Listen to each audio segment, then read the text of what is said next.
Greetings viewers, this is Morstorm Maverick coming at you with another video. Today we'll be finishing the review for the Ironman Mark L. We will be assembling this figure to see how it looks all put together, along with to see the good, the bad, and everything else in between, and see how this scale up with the other kits so far that I've built from the Morstorm line. So without further ado, let's start assembling.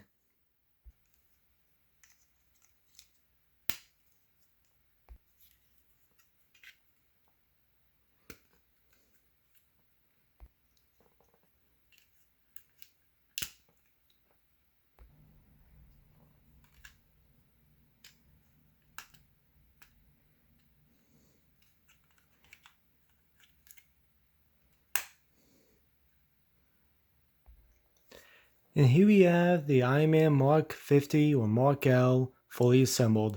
And my first impressions, I gotta admit, it is pretty sleek. I would say that it's as sleek as the Mark 46 was, and so that's a good thing.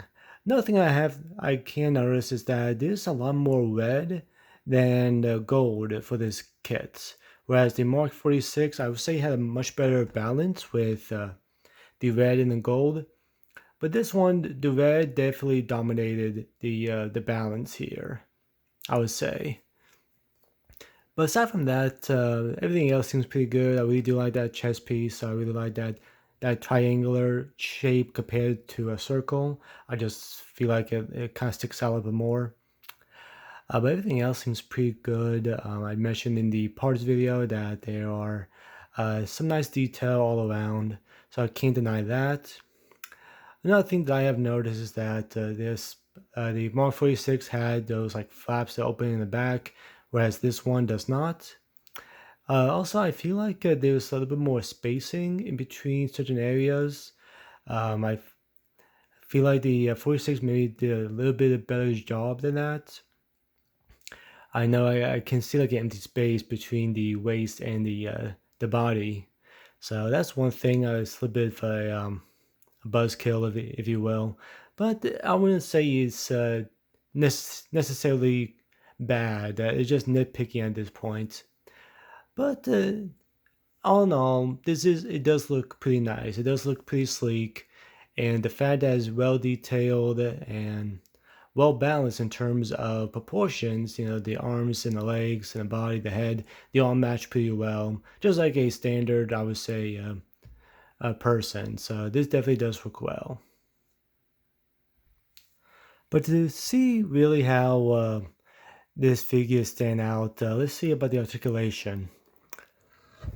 Now that everything is together, let's see how it works. So let's start with the legs, and it goes forward quite well. It goes back almost all the way, so it's not terrible. It does extend just ever so slightly. And this piece, as I mentioned, is just, this does come off so you can have more leg motion. There is a ball joint in the waist, so you can move the legs however you wish. You can be all the way on top like so, or all the way to the bottom like that. So it does work well either way. The knees, nice little bend there. The ankles, I'm gotta be careful because I don't want this to come off. Go back a little bit, goes forward a little bit. You have that little, oh, this came off. So move that to the side. The torso does ever so slightly. Just move that a little bit so I can close this. There we go. The arms, you can just move that shoulder flap out. So, oh, did not mean to pop that off. There we go. Yeah, that's what I'm trying to do. Extend the arm out. You have a full 360 degrees for the arm. I do need to move this flap a little bit, like so you have a nice bend at the elbow. The wrists are all ball joints, as I mentioned during the parts video, so they can rotate all around.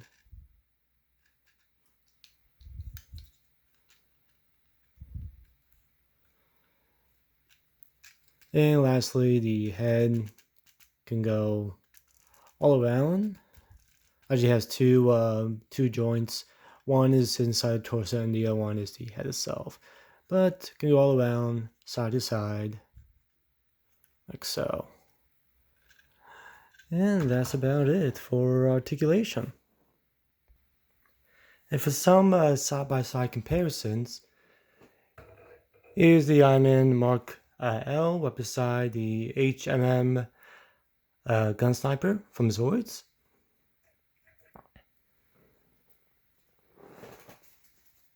Here's the beside the Master Grade Unicorn Gundam. It's Unicorn mode. So yeah, even with the V-fin or the Unicorn horn, yep, this kid is definitely just a tad taller.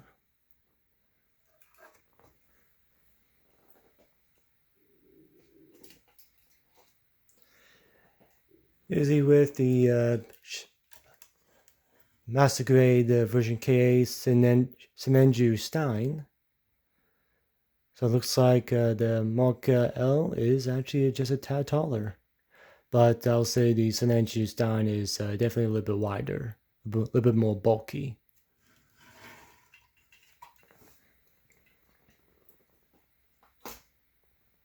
And here's he with his counterpart, the 40 Ironman Mark 46.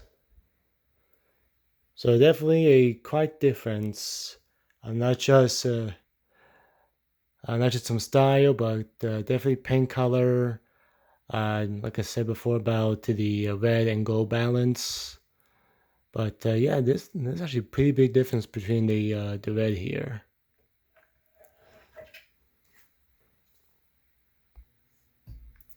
And of course, since this kit does come with action base, definitely many possible poses can happen. Definitely the imagination can just go free and just let all the accessories and the effects it can use just to create some certain iconic poses that I'm sure many people who are fans of Marvel or have seen the Iron Man movies have seen this pose multiple times. And of course, the two weapons that comes with the kit, the nano cannon and nano blade. How to look at that real quick. Kind of slipped my mind, but anyway. So yeah, so they can go on either arm, so that's a really good plus there. And as I showed during the parts video, all you gotta do is just remove. It would be easy to just remove both arms. Remove the shoulder pad and that shoulder joint, and then you remove that armor that's on the bicep. Then you move the entire arm and just place everything onto the appropriate weapon. So very simple installation, a very simple switch, not too complex. But something like this, I really do like that. Iron Man has a weapon on each hand, so really does look nice. I would say this by far is my favorite pose. Granted, is due to his, I guess you could say, iconic moment in Infinity War, where he was going up against Thanos goons for the first time. I believe it was that scene. If not, he definitely used it later in that movie. But with all the nanobots and nanotechnology in his suit, he could definitely just create just different nano cannons and other the energy amplifiers. Just to have a really nice attack. And definitely, this is one of my favorite poses. Like I said before, more than just that, but just the fact that this dance is just powerful. I mean, there is a figure right there in the center, just that proper pose, and it's like the whole to me, I just feel like it's, hey, you want to mess with me? Okay, give me your best shots. It's all that flex, I guess you could say. Yeah, that flex, just flexing his weapons towards opponents. So yeah, definitely can say this is a really cool pose. Now the big test here, the big question is, how do the lights hold up? Now you can see here that in regular light you can see them, not too bad. Like okay, so far so good, but this is how the lights hold up in the darkness, and it's actually not too bad. All the lights work pretty well, even the small one in the left hand. I will say though, when I was switching out the nano cannon with one of the arms, unfortunately, one of the wrist lights do not work very well. So that one is definitely a lot better than the one that was on the right hand. So that's a bummer, but I may just keep the cannon on Iron Man's right hand for the time being. But still, though, I'm glad that it actually works out pretty well. And also, as you can see the eyes, but it seemed like because of that light in his head, it seemed like there's some red light on top, but that's just because the plastic is kind of clear. But still, though, it is a nice little touch up, and of course that cannon shadow light in the wall over there, actually, it's pretty nice too. We do like that, but yeah, I would say that the lights hold up pretty well. Now I would like to take this time for what I'm sure some of you are waiting for, the good, the bad, and everything else in between.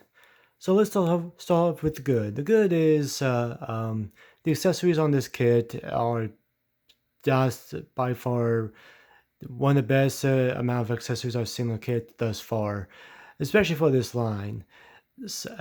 From the amplifiers to the nano blades, the nano cannon, everything. I'd say just plain perfect. Actually, I enjoy the accessories that comes with this kit. Another thing is the design is very sleek. I do like that as well. There's nothing aside from the accessories, but it's not like too showy, which is I say it's pretty good in one way, but it can also be bad in a different way. There was a good amount of detail, so I'm glad that the detail continued for a little bit. But I'll say that was pretty good. It's pretty good. Articulation, I would say, is not too bad either. I would say that's pretty good, solid as well. The red here, though. Now to discuss some bad parts. The first one is this figure, or I would say some of the accessories, the plastic might be a little bit fragile.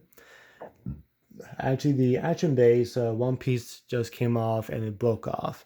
And I do not think I have a spare piece at all. So that is a bummer. But aside from that, though, I'll say anything else. Aside from that, though, nothing else broke. So I'm happy about that.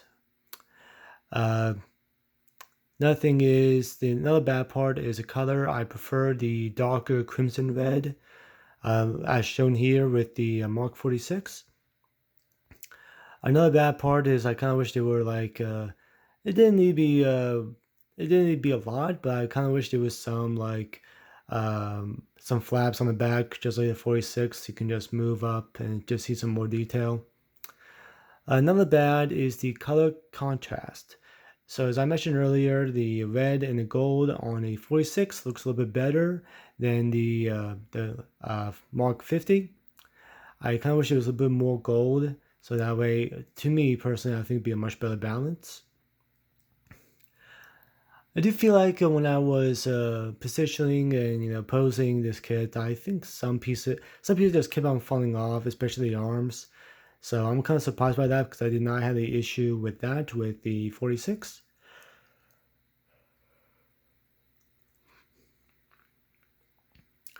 But think that's about it for the bad. I might be missing a couple, but the biggest thing is how does it compare to the 46? I would say it's a tie for completely different reasons.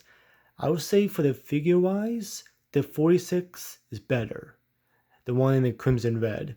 However, for accessories, I'll say the Mark 50 is better. So that's why that's what I do believe is that's a good balance. The figure 46, accessories the 50. But with that being said, though, is this a kit worth getting? Honestly, I would say so. Um, just be careful because, like I mentioned about, there could be some pieces falling off. I'll say this isn't bad. Again, I would say the 46 is better than this kit, but I would say this kit is better than the Iron Spider. Some joints in the Iron Spider are just a little bit flimsy for my take, but that's why right now is on the bottom. So I would say in terms of the figures that I've done reviews for thus far, I would say the Iron Spider unfortunately is on the bottom, the Mark 50 is above that, and the Mark 46 is on top of the list thus far. Thank you all for watching. This was I am happy with the way how this review came out. Um, I know I mentioned a few bad parts about this kit, but I want to say this is a bad kit. Nowhere close a bad kit. I still this kit was still fun, especially with all the accessories attached to it. One thing I did forget to mention is that there were some spacing. Actually, no, I did mention this. Yes, uh, sorry about that. But I was about to say there are some spacing around the joints. I just kind of wish it was a bit more filled up. But other than that, not too bad. And the joints I'm referring to is mostly around the waist.